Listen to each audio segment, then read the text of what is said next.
Olá, queridos!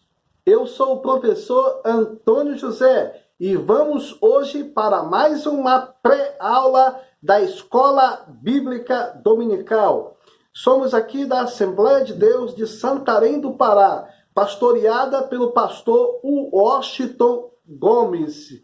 Deus tem uma palavra para você de conhecimento, de informação e até mesmo de esclarecimento quando o assunto é ética cristã e política. Lição número 12. E para começar este assunto, precisamos ler o texto áureo. E o texto áureo desta lição diz: portanto, dai a cada um o que deveis, a quem tributo, tributo, a quem imposto, imposto, a quem temor, temor, a quem honra, honra. Romanos capítulo 13, versículo 7. Mas também, para você entender melhor esse assunto da Escola Bíblica Dominical, você vai precisar entender e conhecer sobre verdade prática da lição. E a verdade prática da lição, ela diz: a política faz parte da vida em sociedade. Como o cristão não vive isolado, ele deve ter consciência política, sendo sal e luz neste mundo. Meu amigo, minha amiga, esse assunto, meu irmão, minha irmã, esse assunto está concentrado na lição bíblica, leitura bíblica em classe, Romanos capítulo 13, versículo de 1 a 7. Um outro fator também para ser acrescentado também nesta lição é que todas as lições elas trazem um objetivo geral. E esse objetivo geral, ele diz da seguinte forma: mostrar que a política faz parte da vida em sociedade e que o crente deve ter consciência política. Também todo o objetivo geral ele é dividido em três partes. E essas três partes redundam-se em três palavras importantes. Primeiro, apresentar uma perspectiva bíblica da política. Segundo, compreender que a separação do Estado da Igreja é uma herança protestante. Mostrar como o cristão deve lidar com a política. Esse é o terceiro. Você já viu algum cristão, algum crente de alguma igreja evangélica ou qualquer outra religião dizer que política é coisa suja, que política é algo que não presta, de que Deus não está na política? Só que muitas pessoas que pensam dessa forma, elas não fazem uma leitura do que realmente o papel ou a diferença de ser um homem político, íntegro, honesto e justo, ou até mesmo uma pessoa que faz politicagem para benefícios seus e de todos aqueles que fazem parte do seu partido.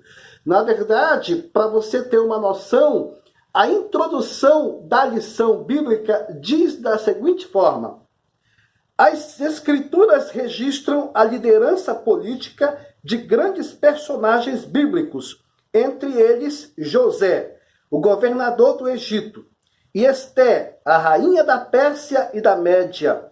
Contudo, apesar desses exemplos, por muitas décadas, a política foi satanizada no meio evangélico como resultado e com sua omissão, a igreja permitiu que o poder público fosse exercido muitas vezes por ateus, ímpios e imorais. Esse comportamento contribuiu com a eleição, por exemplo, de governos contrários à cultura judaico-cristã. Para mudar esse quadro, faz-se necessário que a igreja amadureça e aprofunde sua consciência política. Todos nós temos que entender que Deus pode muito bem ter pessoas lá no Congresso Nacional ou nas câmaras de vereadores para representar pessoas idôneas e até mesmo a Igreja de Cristo. Por que é bom falar isso? Porque muitas leis que surgiram no decorrer dos tempos foram criadas em benefícios de partidos envolvidos e até mesmo comprometidos com as causas de aborto, outros comprometidos com causas homossexuais, outros comprometidos com paradas gays e etc. Enquanto que é importante que tenhamos pessoas íntegras, honestas, verdadeiras, que venham contribuir para que o reino de Deus se estabeleça aqui na terra. Isso precisamos ter, sim, pessoas idôneas e sinceras. Às vezes, tem cristão que diz assim, mas eu não me envolvo com política. Mas se você for fazer uma leitura, a política, ela faz parte do nosso dia a dia. Quando a pessoa não se envolve com política, quando o cristão não se envolve com política, é quando ele está completamente ignorante ao papel real da política. Por quê? É a política que decide o preço da gasolina. É a política que decide, para você ter uma noção, muitas das vezes os tributos que os brasileiros pagam. Muitas das vezes pessoas sofrem por não escolher o candidato certo com coerência, com exatidão e até mesmo com sabedoria. Sabe, amigos, essa lição veio para abrir os nossos olhos. Nós sim temos que ter pessoas idôneas, pessoas comprometidas com o reino de Deus, com a palavra de Deus, porque não é possível que venhamos ter o Sistema Único de Saúde completamente abarrotado de pessoas com problemas de saúde, com necessidade de saúde, com faltas de remédios, e muitas das vezes o governo federal e muitos dos governos estaduais investem em paradas gays, em movimentos gays, movimentos para poder dar, na verdade, uma ênfase às suas questões e convicções e filosofias. Mas nós precisamos mudar isso. E vamos para o tópico 1. E o tópico 1 diz: uma perspectiva bíblica da política. Número 1 diz assim: Deus governa todos os aspectos da vida humana, inclusive o mundo político. Queridos, todos nós temos que fazer uma leitura. Por quê? Olha o que diz aqui o tópico 1. As Escrituras mostram que Deus se relaciona diretamente conosco em todos os aspectos da vida. Mateus 6,33. Isso significa que ele intervém em nossa jornada diária, pois o Pai Celeste trabalha para aquele que nele espera. Isaías capítulo 64, versículo 4. Nós precisamos entender que Deus tem os seus. Em toda era, em todas as dispensações, Deus sempre teve os dele. A Bíblia dá uma ênfase acerca da vida piedosa de Daniel. Daniel, ele era um homem político e, porém, um homem íntegro. Um homem que resolveu e colocou um propósito no seu coração, não se contaminar com as iguarias, com aquilo que era servido na mesa do rei. Ele queria ser diferente. E eu tenho certeza absoluta que nós não podemos generalizar que não existe homens políticos íntegros. Existe sim. Eu acredito que existe sim. E nós precisamos mudar a nossa mentalidade. E o tópico número 2 do tópico número 2 diz assim: Deus levanta homens que o glorifiquem na política. Para você ter uma ideia, os exemplos da Bíblia são abundantes, mas destacamos 3 deles. A Bíblia fala: José, filho de Jacó, Esther, a rainha, Daniel, o jovem. Essas 3 pessoas se colocaram à disposição do Senhor e, por intermédio dele, providenciaram o escape para o povo de Deus. A história da igreja também mostra um homem chamado William Wilberforce, que, por influência do evangelho e impactado pelo ministério de John Wesley, foi quem liderou o fim do tráfico de escravos no Reino Britânico. Sim, Deus usa pessoas para glorificar o seu nome na política. Queridos, ou nós mudamos a nossa mentalidade acerca de política, ou nós sempre vamos ter o nosso país, o nosso Brasil, sempre afundado com uma carga tributária absurda, com uma dívida impagável, com problemas de sistema único de saúde, faltando tudo. E eu peço que você faça uma reflexão, porque vai vir as eleições. Procure analisar o seu candidato, verificar quem é ele, observar o histórico dele. E se ele tiver histórico de compra de voto, meu amigo, essa pessoa é a pessoa que você não deve nem dar confiança, porque ele já está demonstrando que o coração dele é corrupto. Vamos para o subtópico de número 3. O Estado e a política. O Estado tem como função garantir, por meio de políticas públicas, as condições necessárias para a vida digna da sociedade. A palavra de Deus diz que as autoridades instituídas são para disciplinar as obras más e enaltecer quem faz o bem. Assim como vivemos num Estado democrático de direito, onde tanto cidadãos como autoridades instituídas têm direitos e deveres mediante a Carta Constitucional do país, isto é, vivemos no império das leis e por isso devemos exercer o mesmo princípio de submissão ao Estado esposado pelo apóstolo Paulo, em Romanos 13, 1 e 2.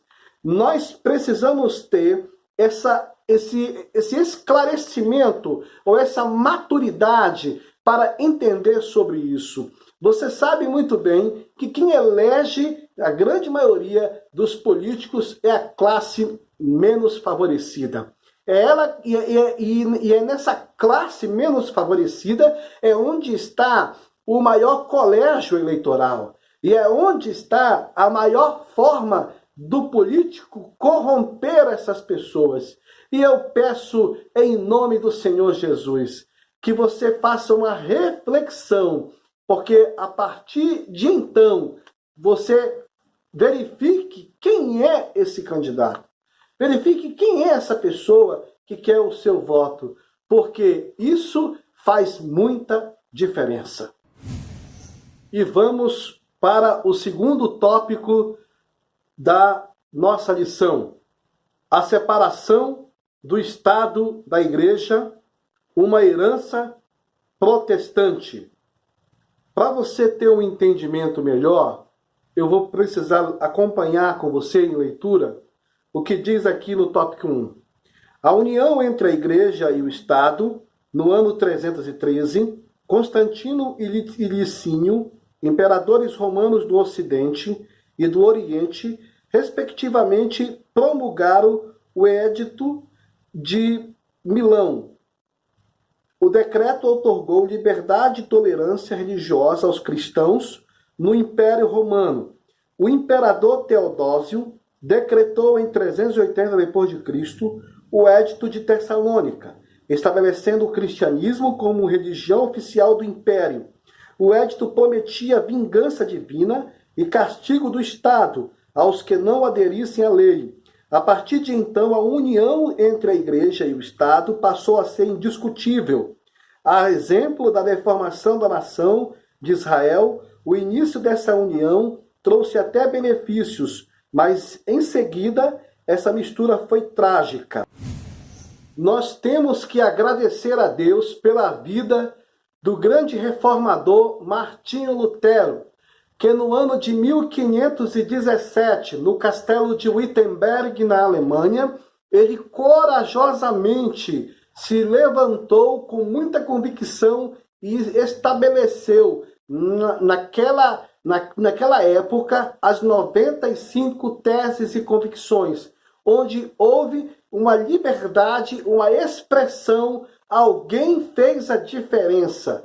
É por isso que é importante que Deus tenha os seus nos momentos chaves e nos tempos chaves para serem levantados e usados. Porque nesta época, um período negro na história em que a igreja sofria, corajosamente este monge fez a diferença. É por isso que, ao fim da Idade Média, os ideais humanistas valorizavam os direitos individuais do cidadão e isso despertou os cristãos e nos cristãos a necessidade de reforma, a igreja especialmente e o clero. E vamos para o subtópico número 3, o modelo de Estado laico brasileiro.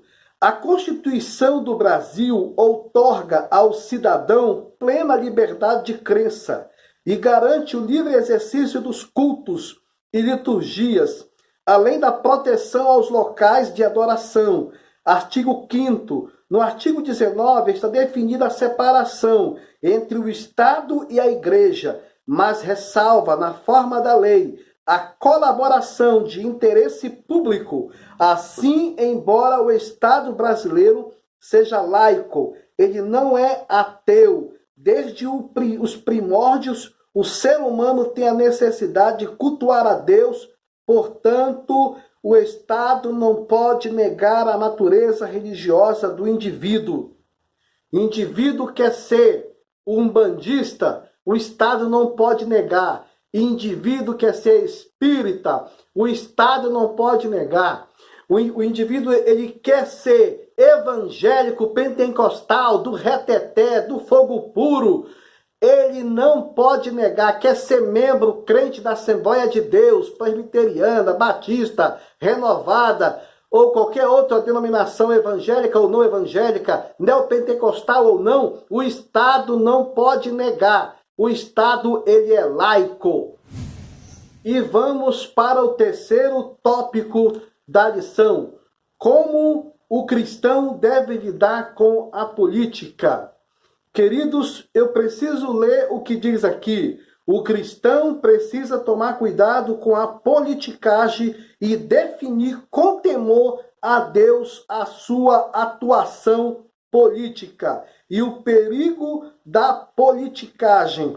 Os dicionários em geral conceituam politicagem como política reles, é mesquinha, de interesses pessoais. O perigo dos atos politiqueiros envolvendo os cristãos é colocar um descrédito o evangelho e a igreja. Assim, os políticos contrários às convicções cristãs não podem receber o apoio nem o voto da igreja.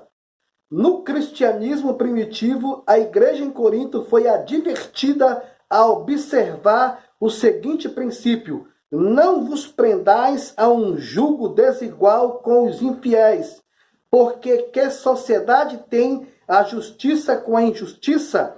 E que comunhão tem a luz com as trevas? E que concórdia há entre Cristo e Belial? Ou que parte tem o fiel com o infiel? Meus amigos, meus irmãos, eu não preciso aqui de um dicionário para explicar o que é politicagem. Na verdade, se você vê as notícias via WhatsApp que falam de políticos e também ver os jornais e acompanhar, você vai ver, por exemplo, aqui no Brasil ou em Brasília, você vai ver noticiários absurdos, deputados estaduais, federais, deputados envolvidos com dinheiro completamente desviado, senadores sendo acusados ou até mesmo julgados ou até mesmo caçados, pessoas que estão ocupando o mais alto cargo da política no Brasil, formulando leis, aprovando projetos e até mesmo apresentando projetos até mesmo contra as questões bíblicas e os princípios bíblicos, envolvidos em tanta coisa errada. E como é que eu posso entender nisso? O que eu posso verificar é que se você perceber que o seu candidato está envolvido em coisa errada, não vote nele não. Ele pode ser um ateu, um cristão, um pentecostal, mas se ele tiver já alguma ficha suja, algum restício, procure votar em outro. Só assim nós vamos limpar este país dessa política suja, podre, que os dinheiros são encontrados em cuecas, dinheiros são encontrados em malas, dinheiros são encontrados em apartamentos, dinheiros são desviados, já quebraram a Petrobras, já se envolveram em tantos outros escândalos. Quem faz isso? E quem faz isso? Os políticos que fazem politicagem com enriquecimento completamente injusto e impróprio, eles conseguem beneficiar partidos, famílias, amigos e etc., enquanto que o povo passa por necessidade. Isso não é justo. Um outro tópico também para poder participar aqui nessa aula é como delimitar a atuação da igreja. Como eu posso fazer isso? Querido, se o teu pastor for um homem íntegro, for um homem sábio, for um homem inteligente, ele sempre vai poder apresentar o melhor candidato com o melhor nome, sem nenhum histórico podre, sem nenhum histórico completamente corrupto. Vai ser simplesmente uma pessoa que tem uma ficha limpa. Mas o que vale ressaltar aqui é que nós precisamos apresentar o culto a Deus, a mensagem da palavra de Deus, a adoração a Deus. Esse tempo todo, ele tem que ser passado e também administrado na igreja como sendo um momento para adorar a Deus. Ter o culto e ao mesmo tempo fazer uma prédica política, ou até mesmo fazer uma apresentação política, ou até mesmo fazer um discurso em prol de um candidato, é muito, muito arriscado isso. Até mesmo porque muitas pessoas vai ter uma imagem negativa. Se nem Jesus Cristo agradou a todos, imagine um partido político ou um candidato político sendo apresentado na igreja. Tem que ser alguém realmente com uma ficha limpa. Eu não estou falando aqui de pessoas realmente crentes, realmente que servem a Deus. Tem pessoas que não são de um cunho evangélico, mas também são de um cunho conservador cristão, que respeita e nunca vai de encontro aos princípios cristãos. Queridos, eu aprendi muito com a vida e com o tempo.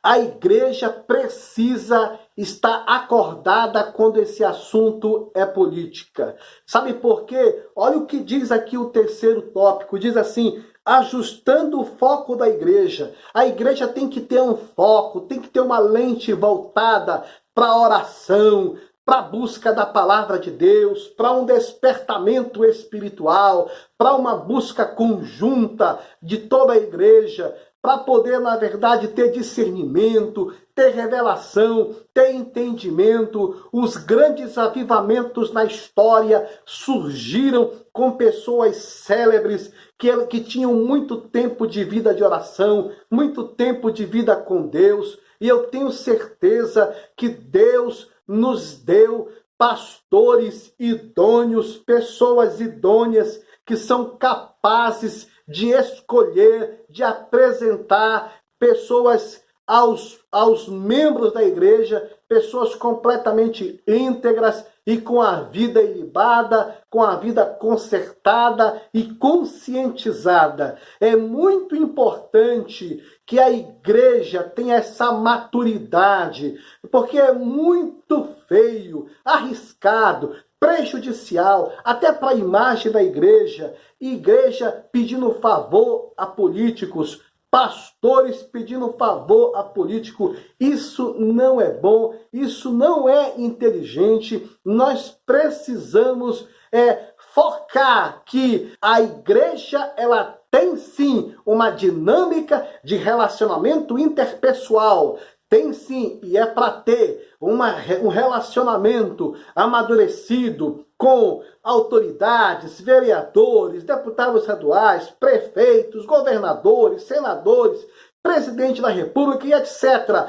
Mas desde que essas pessoas venham respeitar a geografia da consciência da igreja, das convicções da igreja, da mentalidade da igreja, porque senão isso se torna uma banalização completa e uma falta de respeito. Isso sim é casar o santo com o profano. Isso é o imoral. Isso precisamos banir. Meus amigos, vamos concluir. E nessa conclusão, o que eu posso dizer, a igreja precisa acordar. A igreja precisa entender que nós estamos no ano de 2018. O Brasil está afundado na maior e pior crise que já se envolveu. O Brasil está afundado em tamanhas dificuldades que milhares e milhões de brasileiros estão com o nome no SPC, Serasa e etc. Empresas quebrando, empresas indo à falência, funcionários sendo desligados, demitidos. Estamos vivendo uma crise total. De quem é a culpa? Dos políticos. De quem é a culpa? Nossa! A culpa é do povo que ainda não teve maturidade para escolher os seus candidatos. Quem os coloca no poder é o voto, são as pessoas. E por que não temos maturidade suficiente para isso?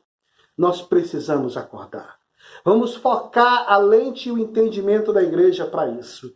Vamos entender que nós precisamos saber de política, se envolver com a política. Já era aquele pensamento ultrapassado que dizia que o crente ou a igreja não se envolve com política. Se envolve sim para ter dias melhores. Se envolve sim para não ter uma carga tributária tão absurda. Se envolve sim para não ter um desemprego tão alarmante. Se envolve sim para não ter tantos empresários enforcados por débitos tributários. Se envolve sim, e nós precisamos mudar. Nós sim podemos mudar isso. Pense nisso. Um forte abraço e que Deus te abençoe. E se você ainda não se inscreveu no nosso canal, faça a gentileza de se inscrever, faça a gentileza de compartilhar com os amigos. Você é importante para nós. Deus te abençoe.